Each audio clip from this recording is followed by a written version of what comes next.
It's video.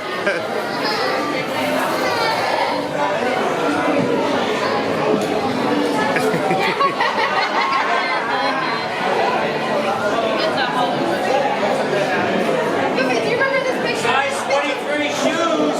Alright, I'll hand this to you. Alright, get in there, everybody. Still video. Hey. There we go. Alright, yeah. Thank you, Goofy.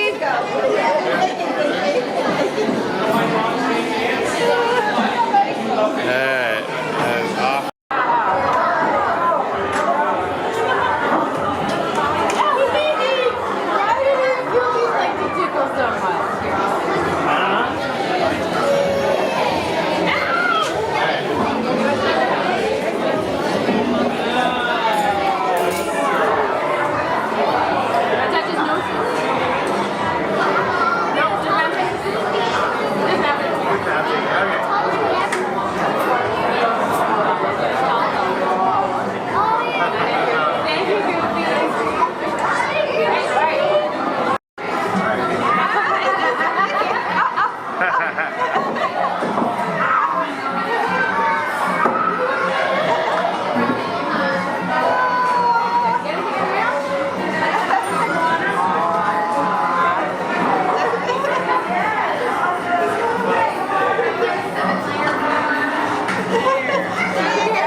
Taking a photo, look at that. Get real close and try to get them a little bit lower. A little bit lower.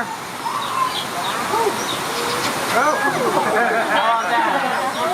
Alright, we're only going to toss one more worm. I'm going to click and then point back up here for them to land. Now, bee eaters frequently land after they catch bees. That's why they're called bee eaters. And they take their beak and they hit the bee off the branch until the stinger falls off. So we like to put them back up on the branch. 4 and 5, that's what we started with, and we'll do it one last time.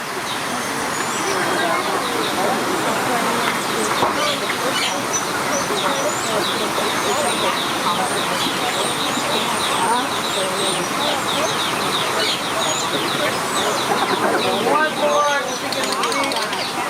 We'll click and put them back up there.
Okay, thank you. It's a video. Okay.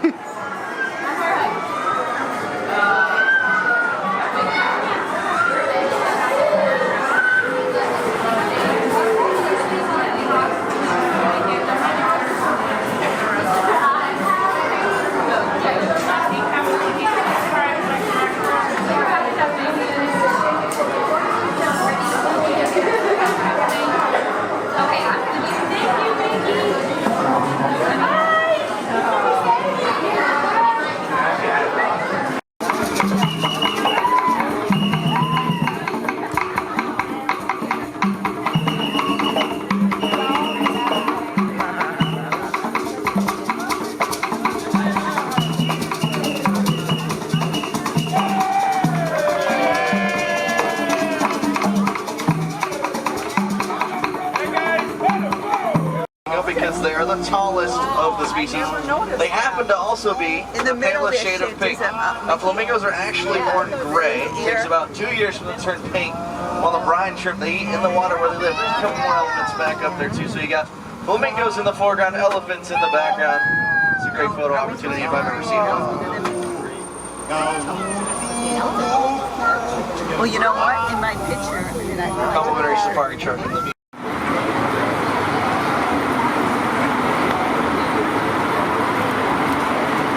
Where's Marty? Where's Mom?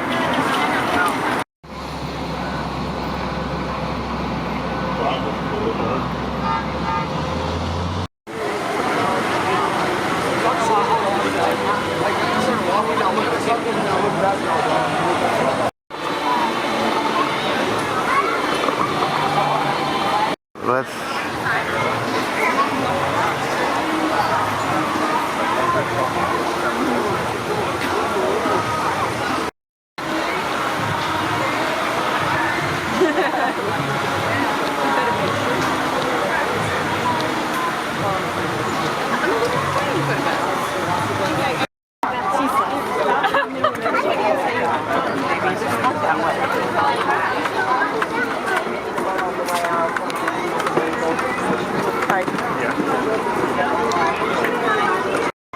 we're gonna go ride.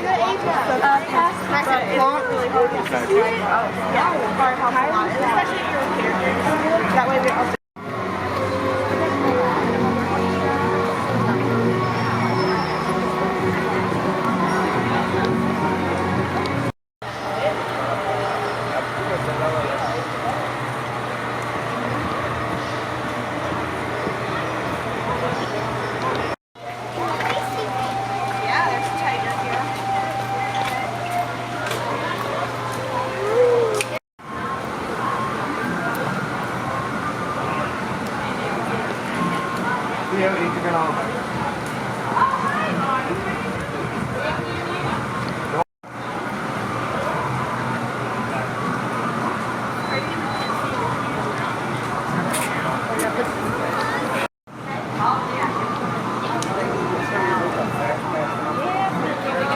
You want one of these, buddy?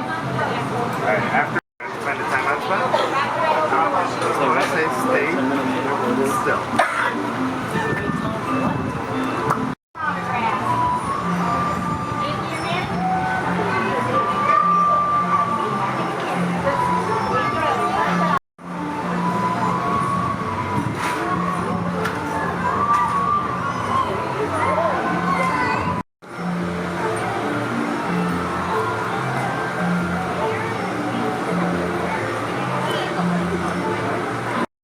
You can be over here, on this side. He's landing.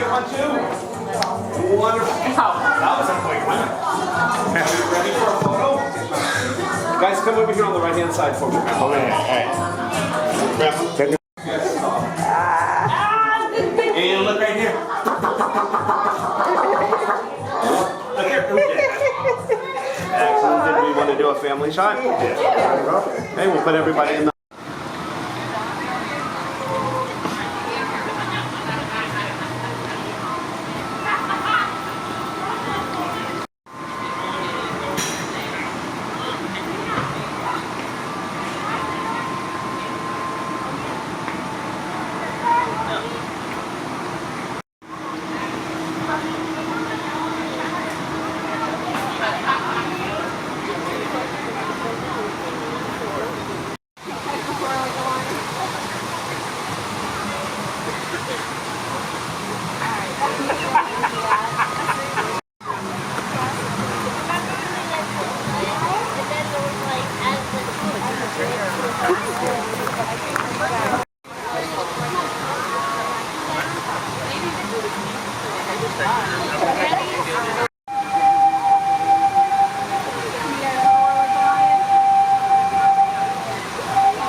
blend extremely well with their surroundings, and they have fantastic natural camouflage. There are 2 more over this way. Now, bongos are an endangered species. They're endangered due to habitat loss. They're losing their habitat on a daily basis, and their numbers are falling nearly as quickly as the trees, unfortunately. Oh, the But we're doing everything we can to keep their habitat. Not really sure why there's a difference there, but you can actually see there's a male coming down the hill, and you can see her horns. You can tell the difference for sure right there. Let's see if we can find anything down here by the watering hole. Fresh air, and then they go right back down. Most of the time, they don't even wake up. It's kind of neat. Lots of pink-backed pelicans out here too. They get their name from a pink color, and they get their feathers during their mating season. Another one sleeping right back down there. Now, hippopotamus is Greek for river horse. They're actually not related to. Actually about as long as a giraffe is tall. They've got about 2,000 pounds per square inch bite force, and they're extremely powerful jaws. If they stay perfectly still while they're underwater, they can hold their breath for about.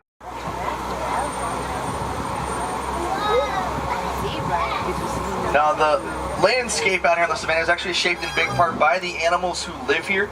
If you notice, all the trees around us that you can see are trimmed about the same height. You can see that pretty quickly. That's actually thanks to animals like antelope and wildebeest and cattle who live out on the savannah. So it's a nice balanced ecosystem, and there's plenty of food for everybody out here, which is it's really nice. Nobody ever sweats. Number 1, at the top of the food chain. There was known as crepuscular animals, meaning they're active. They usually weigh about 75, 80 pounds a piece. They're about the size of a German Shepherd, just a little bit slimmer, which is pretty neat. Oh, some water buck over here to our right side as well. Nice and comfortable in the heat. It's nature's air conditioning, more or less, which is pretty cool. I want to talk about the Patterson's eland before he disappears up there. That's a male eland. They weigh about 2,000 pounds, stand 6 feet tall, tallest antelope in Africa. They'll bounce on all fours like they have springs in their hooves. Makes them look like they're made of rubber. It's pretty neat. Yeah, there's a couple. Yeah, just a few seconds here, a few seconds here. There's about all you need. Now, these are Maasai giraffe. One of 9 different types of giraffe found here in Africa. That is a giraffe. You know what giraffes and humans have in common? Same number of vertebrae in our neck. They have 7 and we have 7. Theirs about the size of a cantaloupe, ours about the size of a ping pong ball, but still the same number. More up here. Here we go. Walking in front. Look at that.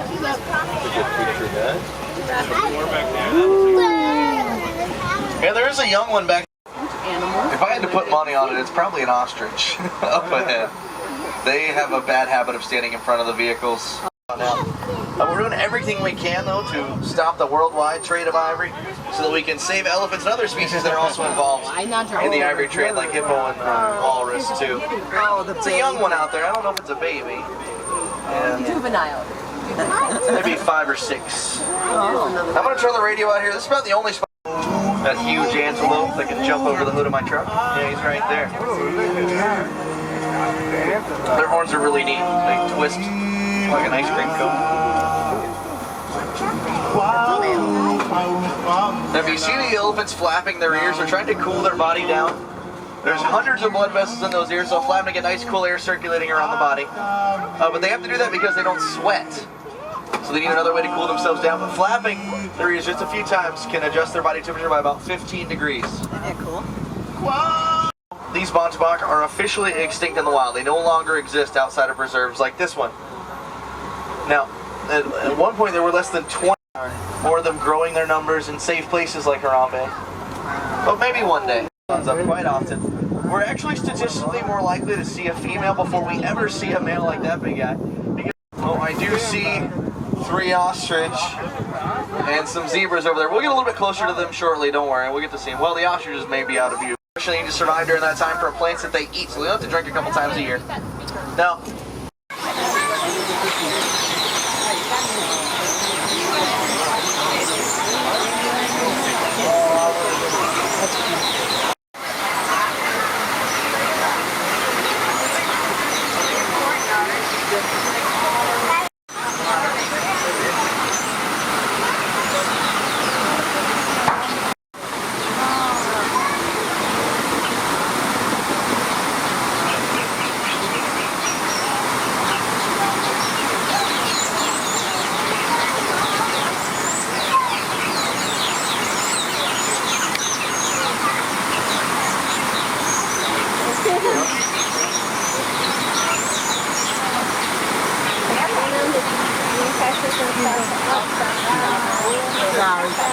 We're going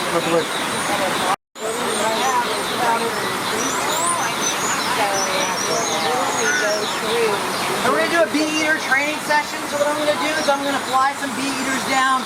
I'm going to put them up here in the branches like we got them waiting for us. They're already started to. These are the birds that are flying around. We're going to launch them just a few feet above your head. They're going to be flying around and catching insects. This is a very natural way for them to hunt, so we want to highlight it for our visitors. The whole training session will just take a moment. So we need 6 of them to land up here. I see 5.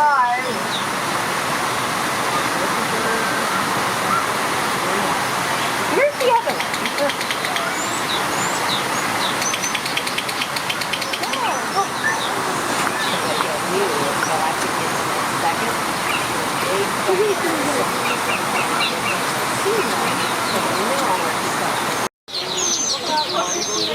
I'm trying to get home. We got a bunch in the pond here.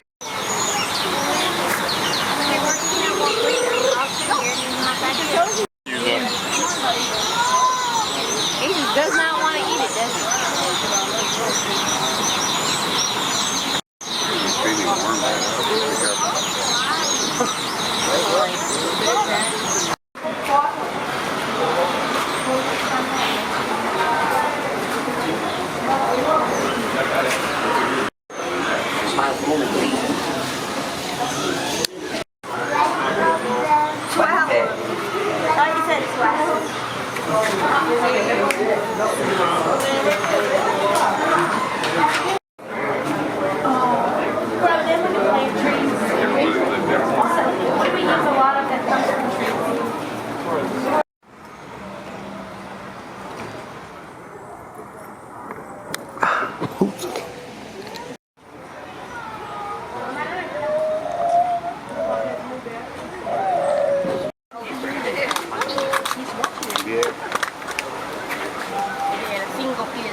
Civilization.